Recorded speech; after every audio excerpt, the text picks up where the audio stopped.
예레미야 29장 4절부터 7절까지의 말씀입니다. 한 목소리로 말씀을 같이 읽도록 하겠습니다. 만군의 여호와 이스라엘의 하나님께서 예루살렘에서 바벨론으로 사로잡혀 가게 한 모든 포로에게 이와 같이 말씀하시니라. 너희는 집을 짓고 거기에 살며 텃밭을 만들고 그 열매를 먹으라.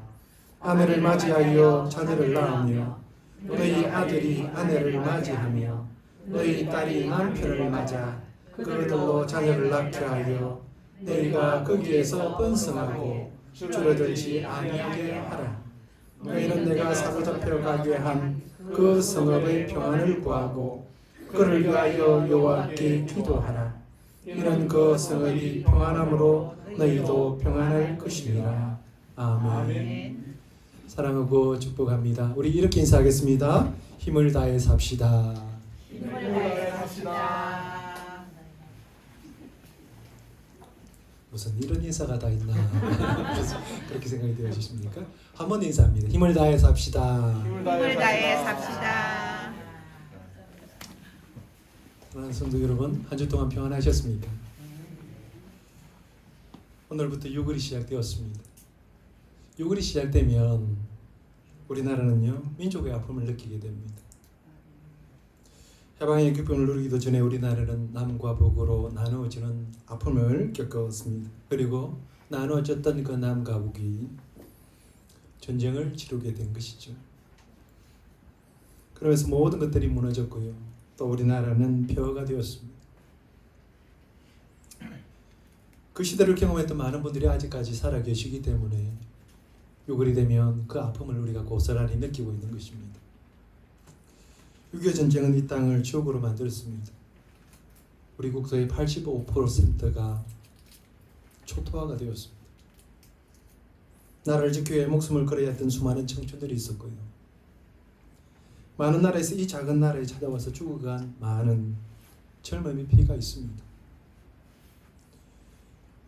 우리 민족 100만 명 이상이 목숨을 잃었고요. 18만 명이 넘는 국군과 유엔군이 전사를 했습니다. 유엔군이 4670명, 한국군이 그 3배가 넘는 137,899명입니다. 그런데 그 중에서도 134,000명이 아직까지 시체를 찾지 못했습니다. 우리 대한민국 모든 조국 강산의 흙과 강물 속에요. 어딘가에 그들이 묻혀 있는 것입니다. 많은 사람이 이 목숨을 바치면서 지켜낸 나라입니다. 그리고 그분들을 기억하면서 감사하고 그 은혜를 잊지 말아야 합니다. 그래서 6월을 호국 보훈의 달이다 이렇게 부릅니다. 오늘은 특별히 하나님이 보호하시는 우리나라를 한번 생각해 보려고 합니다. 나라가 어려움이 있을 때 우리는 어떻게 해야 될까요? 올해 2025년 1월 1일자 중앙일보에 서울대 석좌 교수인 김병현 교수가 이런 글을 올렸습니다. 2025년이 밝았다. 그러나 나라의 미래는 캄캄하다. 비상계엄은 강대국으로 비약하려던 대한민국을 개발도상국 수준으로 끌어내린 대참사다. 잘못하면 안보, 경제, 문화, 대외관계에 미치는 유무형의 파괴폭가가 1990년대 외환위기에 버금갈 수 있다. 결국 국민 모두의 심각한 피해가 간다. 관건은 정치다. 그러나 외환위기 때는 우리로 뭉쳐 있었지만 지금은 너 나로 분열되어 있다.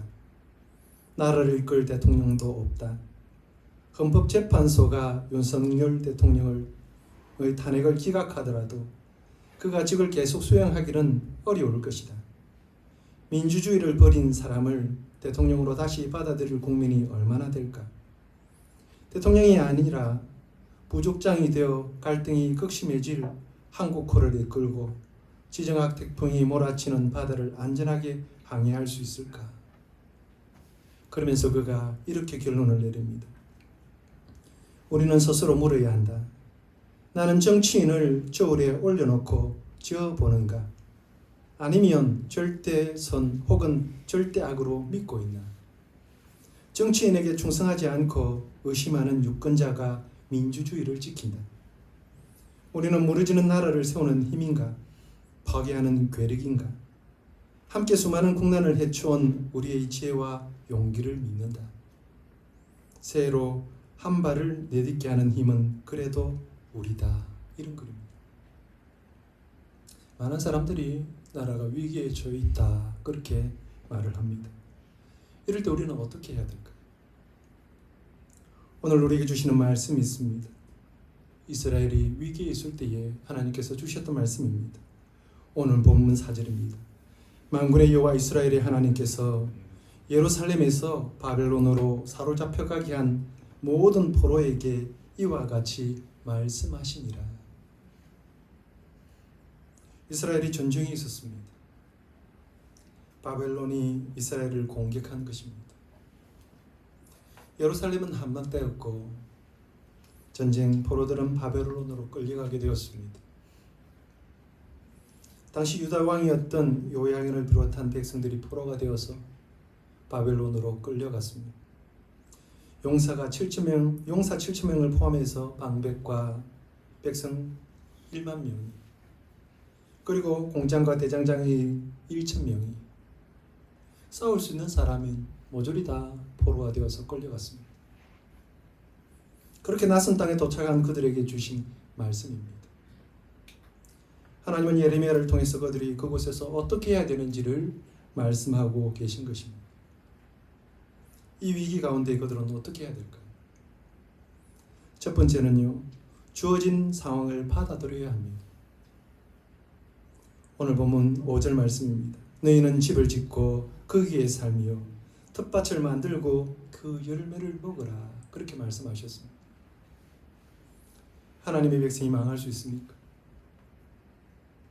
하나님이 우리를 버리신 것일까요? 포로로 끌려간 이들은 많은 의무를 가졌을 것입니다. 바벨론 포로로 잡혀간 유대민족은 실망과 좌절 속에서 걷잡을 수 없는 낙심의 마음이 그들을 사로잡습니다. 하나님의 성전에 있던 예루살렘이 속수무책으로 무너져가는 그 모습을 보면서 그들은 기가 막힐 수밖에 없었습니다. 하나님께서 아무것도 하지 않은 것을 보면서 한숨만 나올 뿐입니다. 그런데 그들이 도착한 바벨론은요, 엄청나게 큰 도시였습니다. 마라둑 신전에 있는 바벨론을 보니까요, 예루살렘은 보잘것없는 도시였습니다. 지금까지 웅장하다고 생각했던 그 성전도 초라하기 짝이 없습니다. 예루살렘과 성전이 멸망하는 것은 어떻게 보면 불가항력적인 그런 일이었다라고 체험하게 되는 것입니다. 그렇게 그들은 절망 속에 빠져들고 있었습니다. 더 이상 자신들의 미래를 그릴 힘도 없습니다. 꿈과 희망도 이제는 사라져버린 것입니다.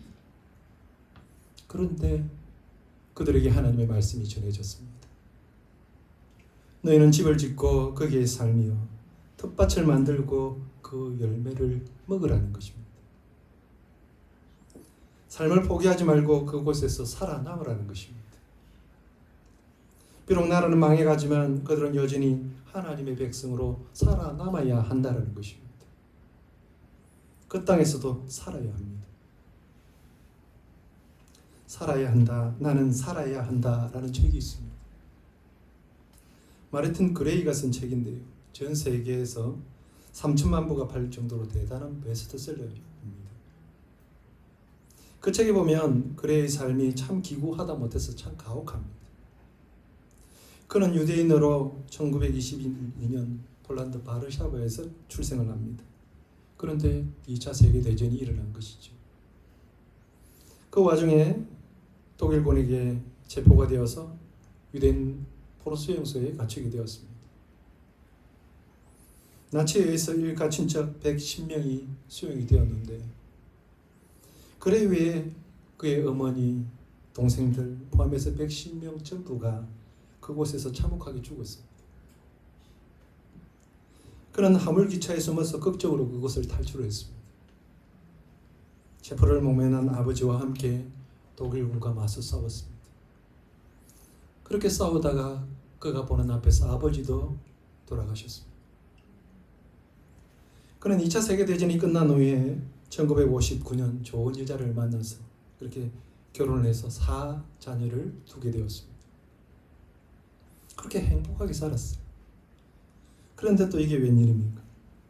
1970년 10월 3일에 갑작스럽게 산불이 났는데 그 산불로 인해서 아내와 네 자녀가 모두 죽었습니다. 이런 상황이라면 보통은요, 원망하면서 삶을 포기할 겁니다. 그런데 그레이는요, 죽은 가족들의 죽음을 헛되이 할 수 없다 그렇게 생각하고 아내 이름을 따서 디나 그레이 재단을 설립합니다. 그리고 그 재단을 설립해서 어린 아이들과 사람들에게 산불로부터 피해를 도와주는, 보호하는 일에 참여하게 되는 것입니다. 이 책 인쇄와 영에 관한 그 권리들을 다 재단에 이렇게 기부하면서 어려운 사람들을 위해서 그들은 끝까지 삶을 살아갑니다. 그레이는 이렇게 말합니다. 어떤 절망적인 상황 가운데서도 살아야 한다. 그렇게 말합니다. 그렇습니다. 어떤 상황에서도 살아야 합니다. 옛말에 그런 말이 있습니다. 개똥밭에 굴러서 비성이 났다. 그런 속담이 있습니다.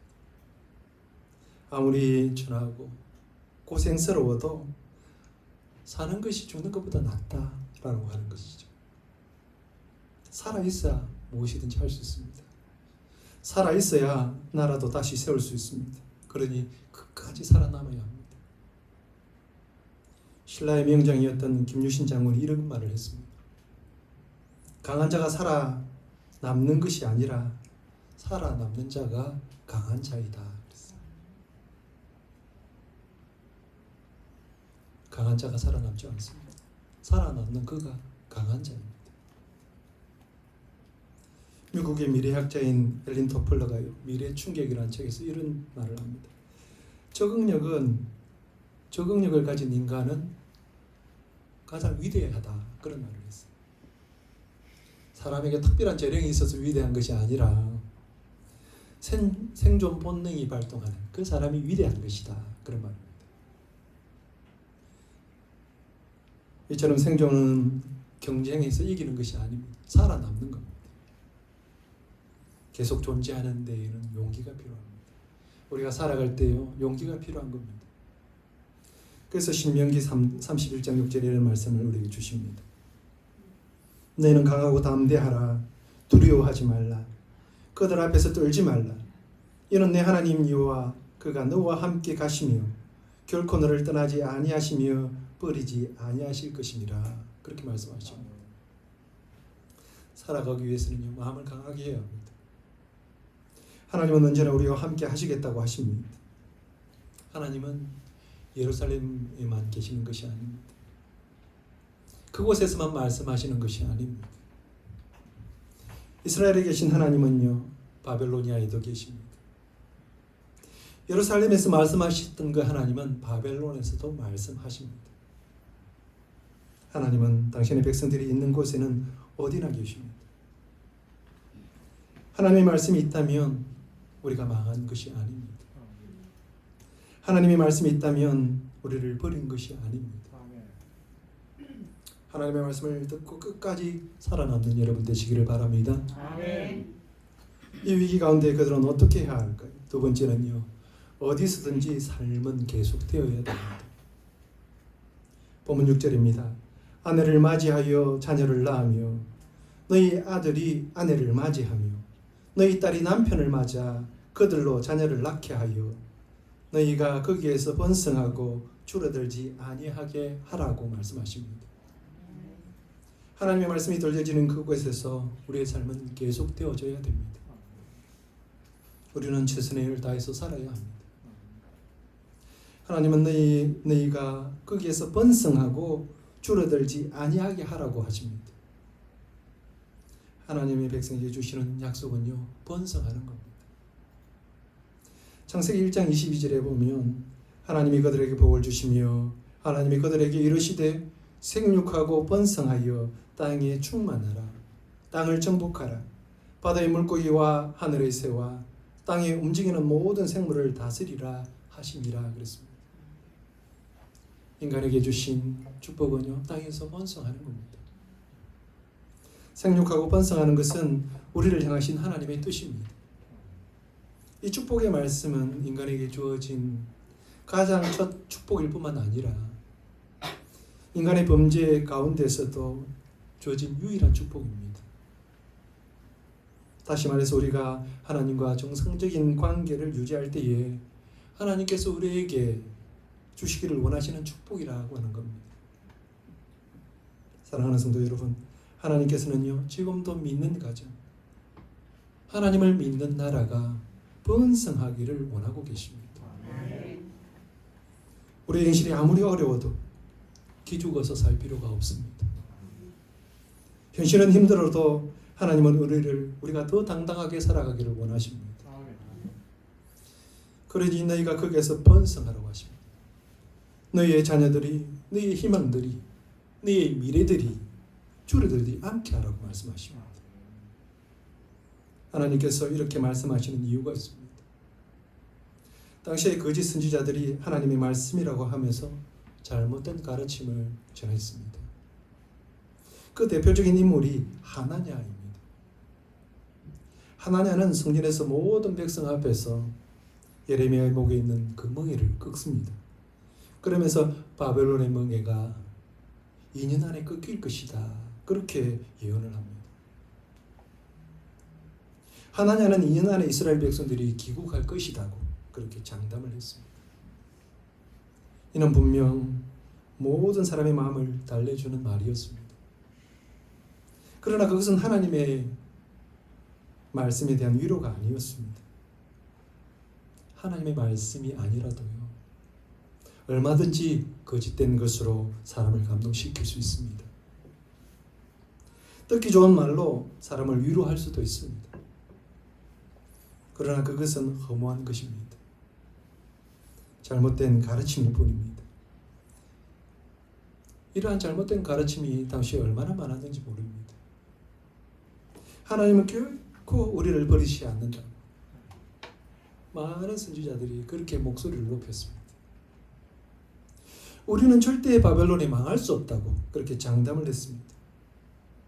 하나님의 성전이 있는 예루살렘은 어떤 공격에도 무너지지 않는다. 하나님께서 우리의 안전을 약속하셨다고 그렇게 장담했던 것입니다. 하나님이 보낸 선지자 예레미야가 아무리 진리의 말씀을 전해도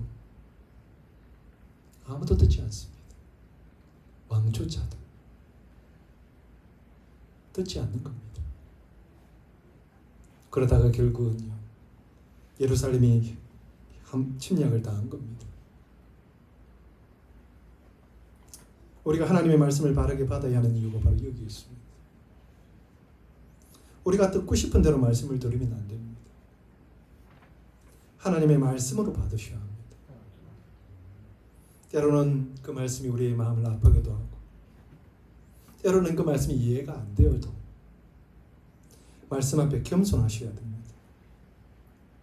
하나님의 사람인 예레미야의 예언대로 되고 나니까 비로소 그들의 예레미야의 말에 귀를 기울이기 시작합니다. 하나님의 말씀을 듣는 것입니다. 그래서 그들에게 분명하게 말합니다. 그곳에서 열심히 최선을 다해서 살아라, 그렇게 말씀하십니다. 그곳에서 번성하라고 하십니다.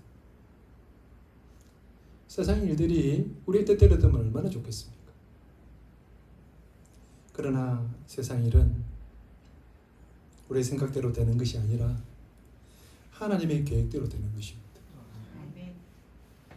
이 땅을 만드시고 이 땅을 홀로 운행하시는 하나님의 섭리 아래에 있다라고 하는 것입니다. 그러므로 우리는 하나님의 뜻에 순종해야 합니다. 우리가 할 수 있는 것은 말씀을 따라서 최선을 다해서 살아가는 겁니다. 그렇게 살아가면 하나님은 번성하게 하십니다.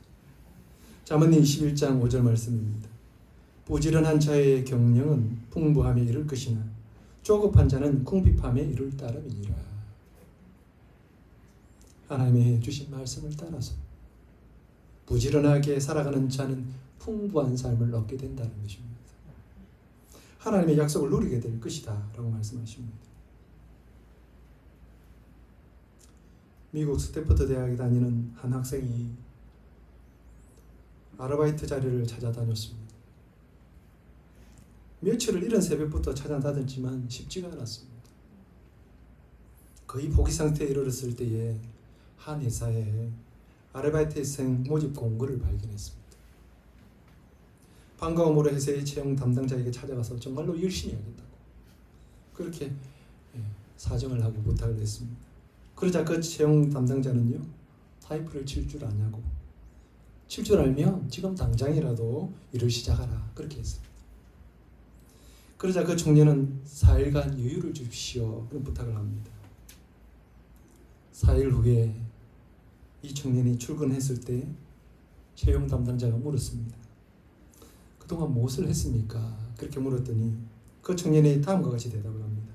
2가지 일을 했습니다. 한 가지는 타자를 빌린 일이고 또 한 가지는 밤을 새워서 타자를 연습했습니다.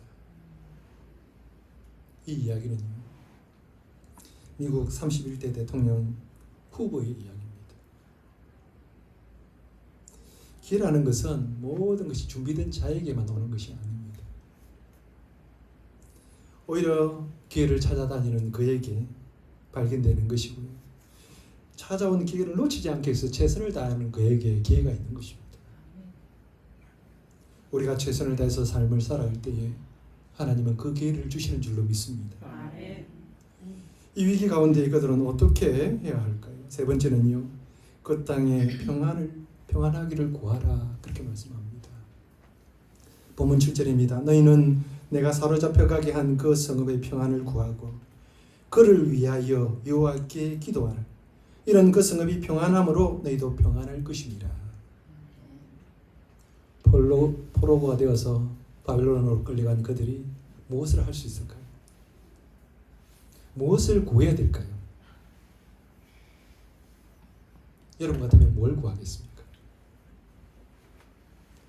빨리 바벨론이 망해야 되지 않겠습니까? 그래야 이스라엘로 돌아갈 수 있는데요. 그런데 예레미야는 그들에게 그 땅의 평안을 구하라고 합니다.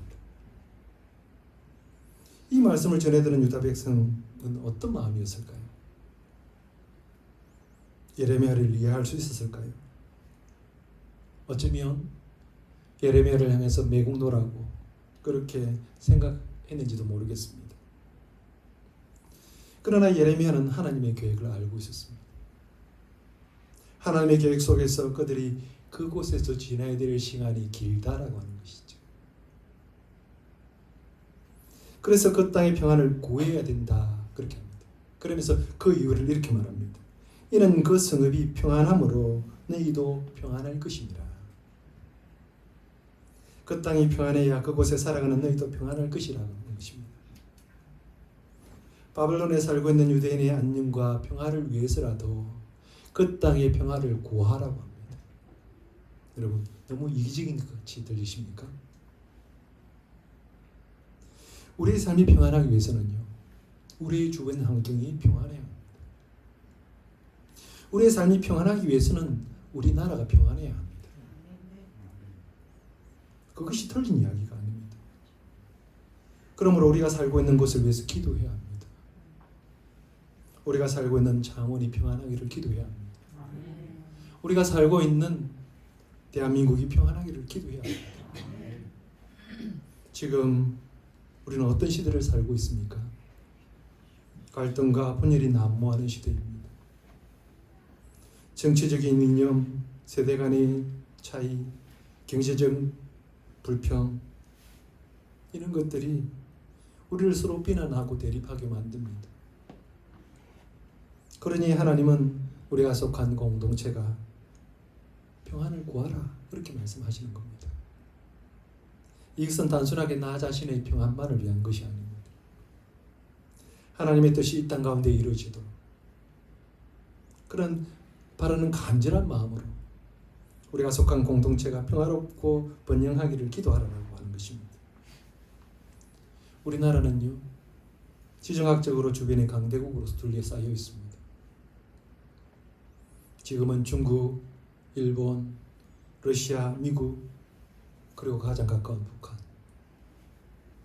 그들이요, 한순간 다른 마음을 품게 되면 우리나라는 위기 가운데 있게 됩니다. 1945년 해방을 맞이하면서 한반도의 백성 사이에 회자되었던 시가 하나 있습니다. 소련에 속지 말고, 미국을 믿지 말고, 일본을 잊지 말고, 조선 사람 조심해라 하는 거죠. 여러분 들어보셨어요? 이 말이요, 지금도 여전히 유효한 듯 보입니다. 여기에다가 중국과 북한까지도 지금 우리를 위협하고 있습니다. 그러니 이 땅의 평안을 우리가 구할 수밖에 없는 것이죠. 이 땅의 평안을 주시도록 기도해야 됩니다. 시편 122편 6절입니다. 예루살렘을 위하여 평안을 구하라. 예루살렘을 사랑하는 자는 형통하리로다. 기도하는 나라가 평안합니다. 기도하는 나라가 형통합니다. 우리나라는요, 기도로 시작한 나라입니다. 1945년 12월 27일 날 모스크바에서 삼상 회의가 열렸습니다. 왜 열렸냐면 조선을 신탁 통치해야 된다라고 하는 것을 결정하기 위해서 열렸어요. 그리고 그날 조선 사람들이 아직 독립을 이루어갈 만한 그런 자격이 안 되니까 외세가 조선을 맡아서 총대해야 된다라고 결정을 했습니다. 이 삼상회의는요, 영국의 처칠, 소련의 스탈린, 미국의 트루먼 대통령이 모여서 세계 정세를 논의한 그런 회의입니다. 신탁 통치 결의가 발표되자 좌익은 조선의 지시를 따라서 신탁 통치안을 이렇게 받아들입니다. 그런데 이승만, 김구, 김준현, 안재홍 선생 등 민족 지도자들은 앞장서서 모든 내국 세력의 뜻을 하나로 하면서 신탁 통치 반대 운동을 시작을 합니다. 이때 한국 교회는요, 전국의 모든 교회가 뜻을 하나로 해서 3일 동안 금식 기도를 선포합니다. 전국 방방곡곡에 흩어진 모든 교회가 함께 3일 동안 금식 기도를 합니다. 참여했어요. 어떻게 됐을까요? 그 열매로 신탁 통치가 지소가 됩니다. 그리고 우선 남한만이라도 자유민주주의 체제로 대한민국이 건국될 수 있었습니다. 대한민국의 건국 과정에서도요, 기도의 모습들이 보여집니다. 건국할 때 맨 처음 열린 국회를 가리켜서 재헌국회다 이렇게 부릅니다. 1948년 5월 31일 재헌의회가 열리고 임시의장으로 이승만 박사가 이렇게 뽑혔습니다. 당시 장로였던 이승만 박사가 의장의 단상에 올라가서 제일 처음 했던 말은 기도하자라고 하는 겁니다. 이렇게 이야기를 했습니다. 동지 여러분, 신생독립국가 대한민국을 허락하신 여호와 하나님께 감사 기도를 먼저 드리겠습니다. 이원영 목사께서 단상에 올라와 감사 기도를 드리겠습니다. 이원영 목사가 누구냐면요, 당시 이제 종로구에서 당선된 이제 의원인데 감리교 목사였습니다. 그래서 이원영 목사가 올라와서 기도하면서 재헌국회가 시작된 겁니다. 기도를 시작한 나라가 바로 우리나라입니다. 지금이 기도할 때입니다. 우리는 이 세상을 바라보고 걱정하고 불안해할 것이 아니라 하나님을 바라보아야 됩니다. 하나님께 나와서 부르짖고 진심으로 하나님을 찾아야 합니다.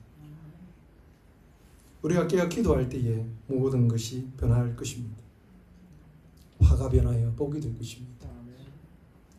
전쟁과도 같은 상황이 평화롭게 될 것입니다. 위기가 변하여 형통하게 될 줄로 믿습니다. 로마의 철학자 키게로는요, 삶이 있는 한 희망이 있다 그런 이야기를 했습니다. 지금의 위기가 언제까지 우리를 절망으로 몰고 갈 수는 없습니다. 살아있으면 위기는 새로운 기회를 만들어내는 출발점이 될 것입니다. 우리 민족에게 위기가 아닌 날은 없었습니다. 모든 것이 다 무너졌던 시대도 우리 부모님들은 무너지지 않았습니다. 한국 전쟁 이후 우리나라는 세계에서 가장 가난한 나라가 되었습니다. 1950년대 상황들을 보면 원조가 아니면 살아갈 수 없는 그런 지경이었습니다. 그럼에도 불구하고 우리의 부모님은요, 이를 견디고 이겨내셨습니다.